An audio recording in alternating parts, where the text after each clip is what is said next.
travertinni toshi baribir fasadga juda boshqacha vid beradi. Mana buni qarang, baland kiraverish darvozaxona qilingan. Bugungi yangi obyektimizni 601 sotixli xonadon. Joylashgan joyiga keladigan bo'lsak, yangi 16 yillik mahallasida joylashgan. Yangi 16 yillik Bunyodkor mahallasida, mahallani bilasizlar, yangi mahalla, haqiqiy o'zbekona mahallada joylashgan. Mana bu yozgi oshxonamizdan boshlaymiz. Video obzori juda boshqacha chiqibdi, chiroyli stilda qilingan.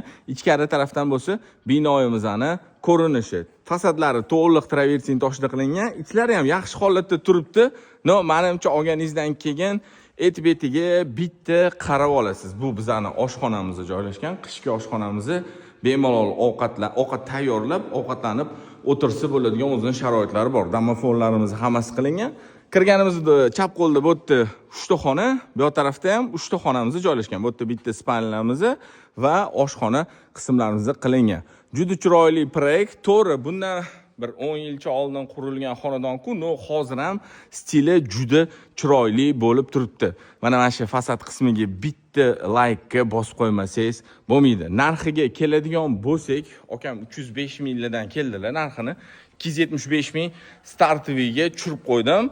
Albatta keling, ko'ring, tepasida yana gaplashilinadi. Ozgina o'tib beradigan joyi bor.